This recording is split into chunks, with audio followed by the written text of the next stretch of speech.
To another week of Big Digital Energy. We do not have Big Digital Energy this morning. We're having technical difficulties with our streaming provider. They're not letting us upload videos, which Chuck is pretty distraught about. This is a sad day. Hopefully the stream's working. We said, hey, we can do the show. We can. Hey, GW, we know you're watching. Go ahead and ping us to whether you can see this or not. Yeah, we didn't know if we should do the show without the videos. We're going to have to hit up GW and ask him for some advice. But seems like our stream's working, so we can get in the show. Chuck's gonna be disappointed that we don't have our props. So the incredible video that starts off is me hanging upside down like 50 Cent. Well, actually, we got a picture. The picture does work. Are you able to put the picture up? Yeah, there you go. There's there a picture of Chuck and 50 Cent. And we're hanging upside down, digging in the club.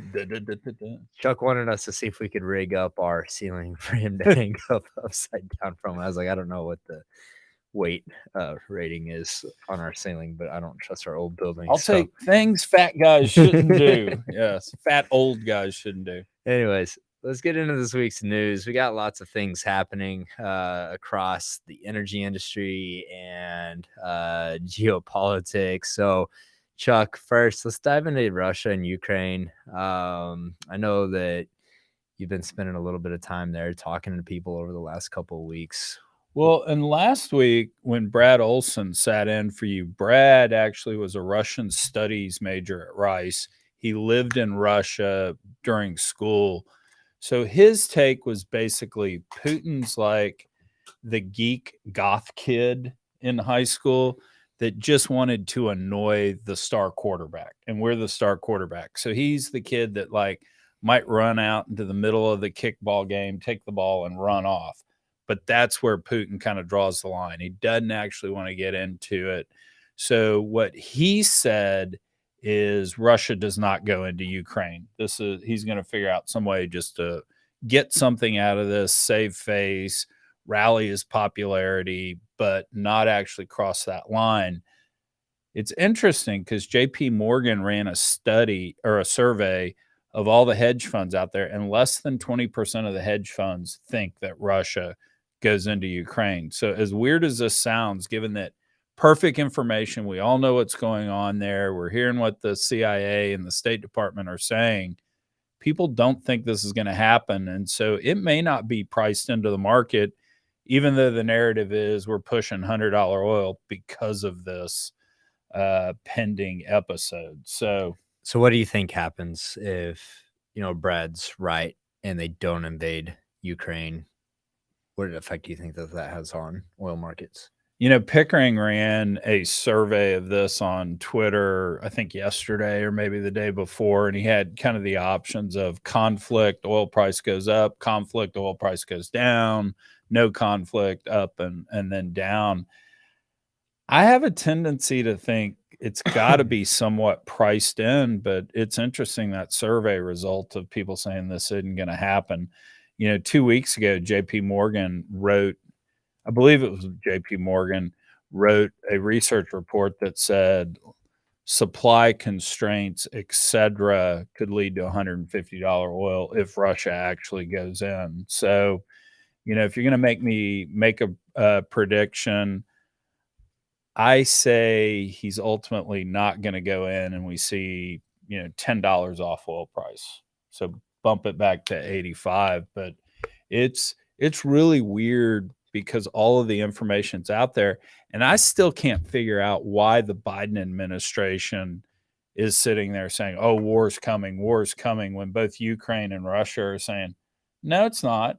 We still have time to talk. I mean, I guess is this the wag the dog scenario? Biden's popularity is so low that he needs somebody else to have a war. I can't figure out what's going on with the U.S. Yeah, that is, I saw some things on Twitter that were talking about the perception of what's happening between Russia and Ukraine and how the Western media is portraying it and how it is completely different than what is actually happening in reality. And so,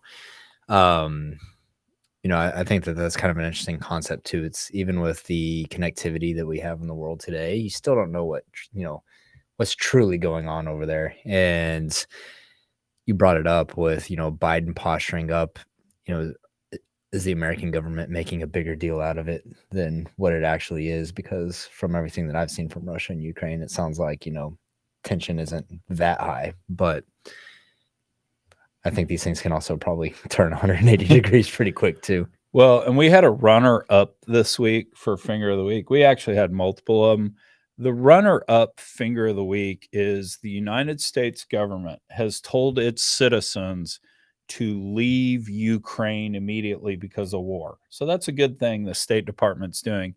They're actually making you show a vaccine card in the embassy in Poland if you show up.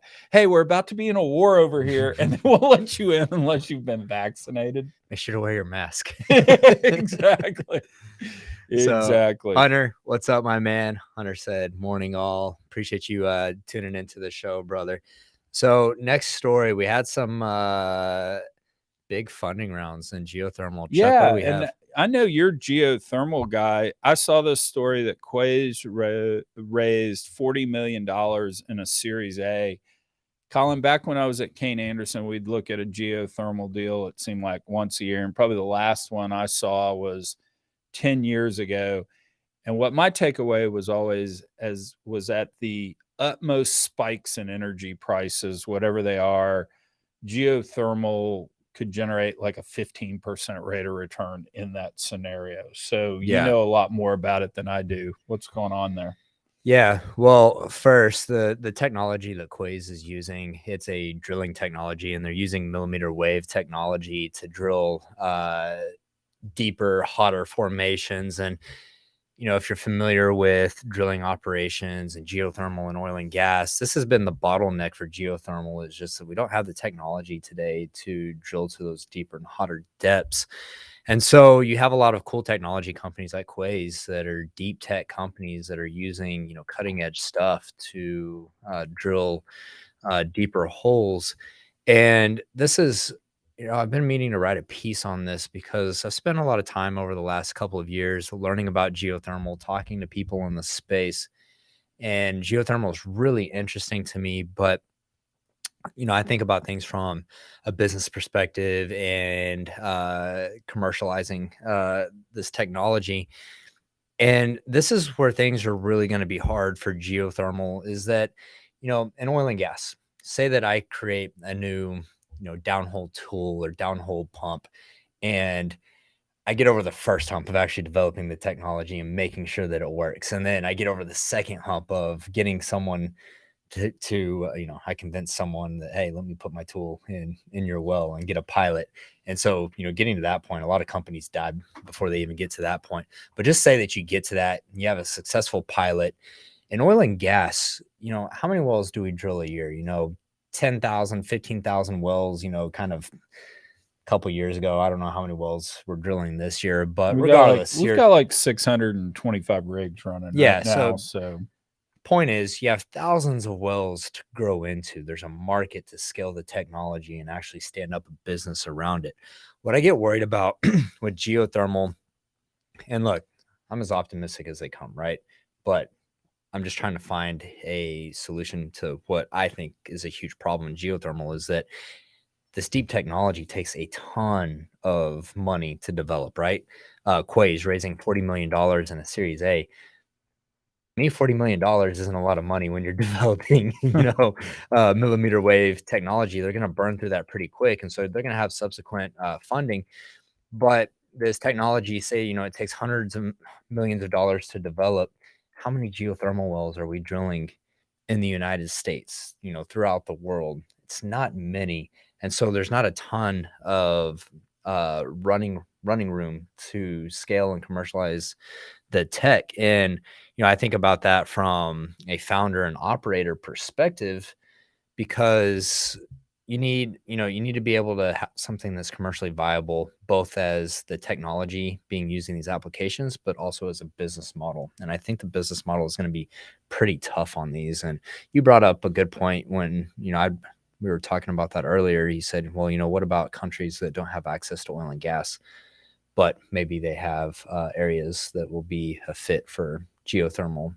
That maybe it's an undeveloped market that, we're not really, we haven't really been able to quantify or measure yet. That could be possible, but I think it's a problem. So, not knowing anything about geothermal, and maybe you don't know this either, but ultimately, do they need the same size hole that you need in oil and gas? Did geothermal just adopt oil and gas technology because it already existed?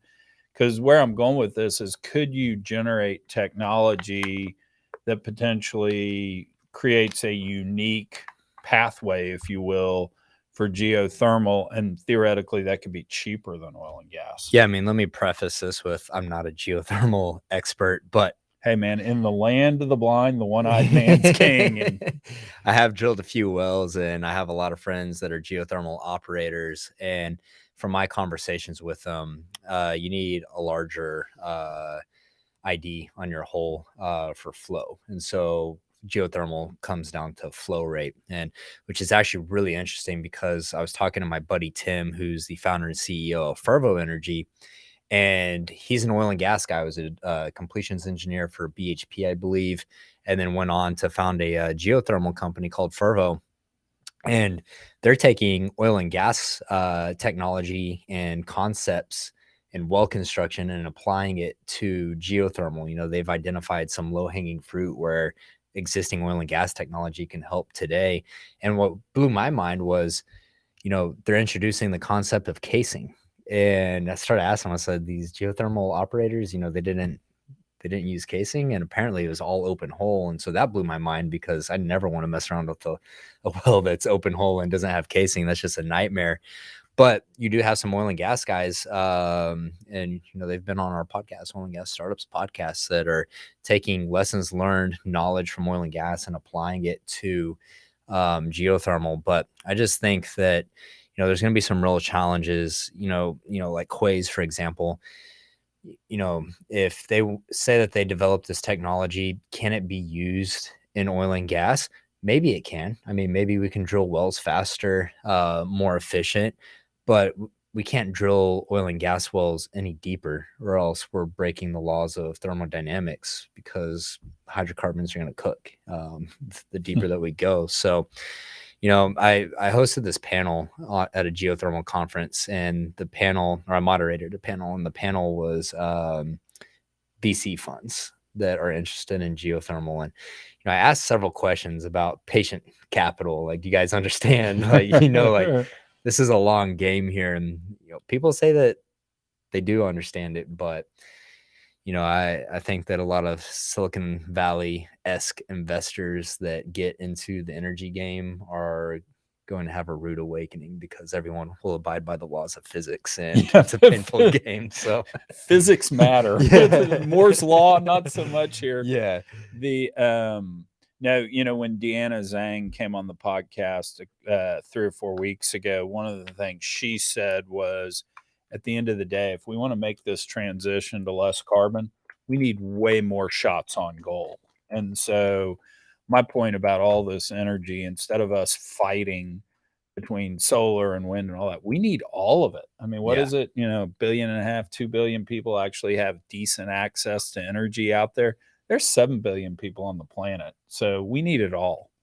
Yeah, I agree with that. 100%. And one thing that is an interesting concept, and I know we're getting a little long-winded here, but someone brought up, not to get long-winded on geothermal. It's good. But I saw someone talking about, if you look at manufacturing and industry and how reliant on energy it is, you may start seeing this shift. And it's kind of this paradigm shift of where, let's take West Texas, for example. I think West Texas is a perfect example of this. How much energy we have coming online in West Texas through oil and gas, through wind, through solar. And, you may not always have takeaway capacity for all of that energy, but you might actually start seeing manufacturing and industry start shifting closer to those energy sources. And like, you could look at Texas, for example. I mean, I think West Texas is going to be a leader in the aerospace industry. And so why wouldn't you have some manufacturing components to that out there? We just had a geothermal company come on our podcast a while back, and they were talking about their geothermal asset is built directly. It's connected to a factory. And so I think that you're actually going to start seeing that in the future, is where some of these, someone may look at building out a geothermal project, and it's not even going into the grid. They've created a microgrid for these different industrial type businesses. And I think that that's actually really interesting. Because I mean, I'll get these numbers slightly wrong, but I think out in West Texas, all told, you've got 35 gigs of generation and only 12 gigs of transmission to get you. Yeah, to get you. So you got 20 out there. Might as well. Yeah. Monahans is actually not that bad a city. They closed the Bennigans down, so maybe you won't get the high-level manufacturing executive to move there. But yeah, West Texas is a hard sell. But hey, look, Bezos is out there with Blue Origin shooting off rockets, and you got SpaceX in different parts of Texas. So I wouldn't doubt if you see that start happening. But just an interesting concept to throw in there. I like it. All righty, so the next thing we have is the rig count. More Drilling did what he does every Friday and said, Chuck, 22 rigs up, which if you look back over the last year, that's the most rigs we've had added to the rig count in a week. I got a take on it. Do you have a take on it? I don't know if I necessarily have a take on it. Capital discipline has been the running theme the last year or so, and I think capital discipline goes out the window when you start, everyone starts getting antsy when you start creeping up to $100 oils. So, and can't blame them. So I don't really have a take on it, but it's not surprising. Yeah, no. And so here's what I think, because I kind of texted around to friends in the rig business. If you look back over the last year, we've added 250 rigs. So, 52 weeks, call it 5 rigs a week.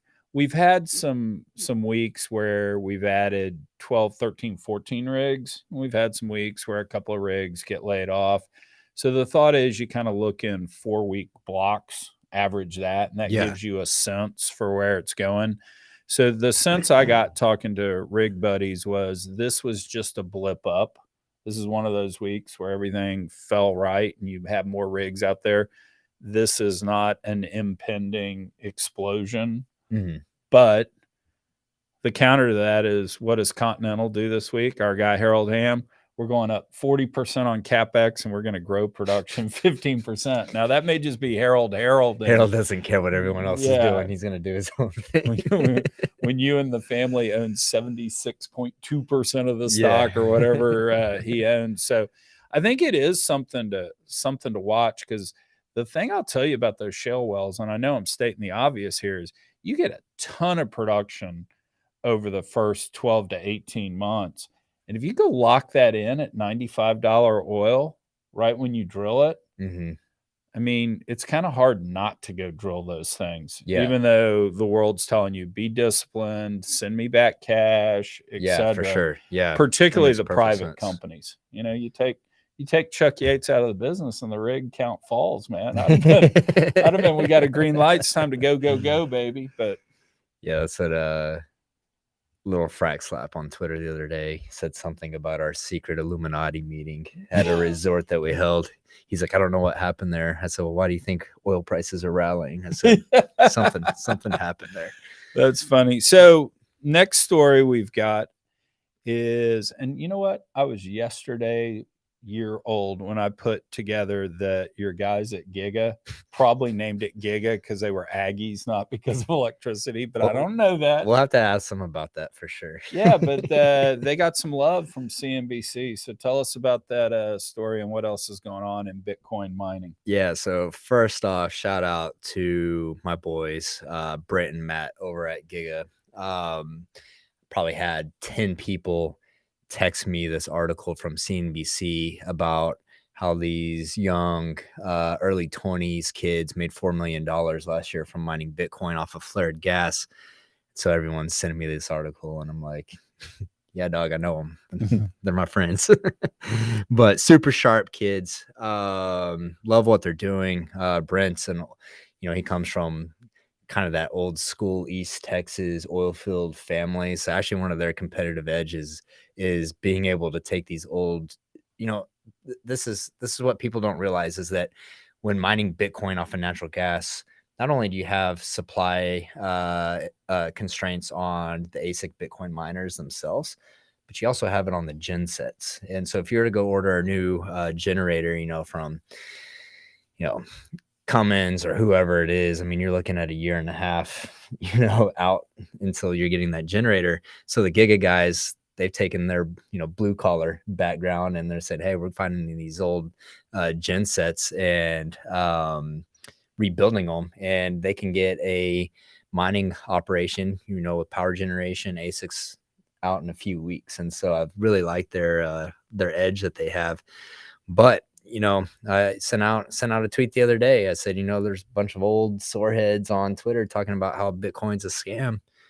Well, the young bucks are out there making the big bucks. And, Chuck, I know you've told me some stories from private equity days of, you'd have these engineers or geologists come to you, or come to, private equity looking for, $300 million commitments or whatever it may be. And sometimes some of the pushback was like, oh, these guys only, they're only 32 years old. They only have 8 years of experience. And your response is like, guys, we've only been drilling horizontal wells for, 4 years. This guy's drilled more than the 57-year-old. Yeah. So I love, I get so excited about the Bitcoin mining space. I mean, anytime you get Bitcoin miners with energy guys, especially the guys that come from energy, oil and gas specifically, the energy is just so high in the room. And it feels to me like what it probably felt like the beginning of shale to a lot of people. Well, I've noticed this transition because I had Marty Ben on the podcast a little over a year ago, and he made me a believer. And I went to all my private equity brethren and just said, hey, guys, you need to be looking at this. And the response I got back was, well, we don't really flare any gas. We don't need that. And I kept saying, no. The conversion of what you can do with your natural gas and actually sell it by converting it into Bitcoin is the same thing as you run liquids through the plant and you run natural gas through the plant and you go, do we strip out the liquids and sell the propane, ethane, et cetera, separately? You need to be doing that. I mean, I just got crickets till about 6 months ago. And then I got some phone calls of, hey, man, what was that shit you were saying, Yates? Normally we don't. What was all that crazy shit you were talking about? Yeah. After the fourth glass of wine, what were you saying? And now you're starting to see some engagement on that. And ultimately, at the end of the day, energy companies, particularly E&P companies, are going to lead the way on Bitcoin mining, because if you think about it, the core competency of an oil and gas company, among other things, is as soon as we have a well up, we find cheap power wherever that cheap power is. And they're really good at doing that. And that's the key to Bitcoin mining. Yeah. Yeah. So if you guys haven't seen it, we're throwing a Bitcoin mining event in Houston, taking over downtown Houston, March 30th through 31st at Empower. And Brent and Matt from Giga will be there speaking on some panels, hanging out. So make sure to come check it out and get to meet those guys there. Now, our favorite part of the show, we don't have our video to get us hyped up for it, but dun, dun. That's going to make a great piece of micro content. Yeah, exactly. If you're listening when to they this come on to audio, cancel not me, video. that'll be number one. So, finger of the week. Who's it going to, Chuck? Okay, we got to go to the whiteboard on this. We haven't done this in a while. Finger of the week this week, Justin Trudeau. And so when we look at the scores, Senator Warren has won it 4 times. Justin Trudeau has won it twice, including declaring martial law in Canada this week because 10% of truckers are not vaccinated. And I know we joke about the finger of the week and all that. This is serious freaking shit. No, man. it's crazy, This man. is literally scary stuff that a Western democracy can declare martial law. based on literally no science. I mean, you can still spread COVID if you've been vaccinated. It's a good therapeutic. It will keep you from being sick, but the spread will still happen. And so you're literally not hurting anyone but yourself if you don't get vaccinated. I mean, the act of martial law and then giving financial institutions permission and the ability to freeze bank accounts based on sole discretion is fucking terrifying, to say the least. And Max Gagliardi over on Twitter had a good post, and I'm butchering this, but I'm going to make up my own version of it. Coinbase put out an ad, spent $14 million on this ad for the Super Bowl, right? And had the QR code bouncing around the screen and, getting all the marketing metrics, but it was a really successful ad for them. Max said, Coinbase had these ads at the Super Bowl to introduce people to crypto. Bitcoin doesn't need any ads. Canada's doing it for them. And I'd encourage people to really understand and learn about the Bitcoin protocol, because you got to strip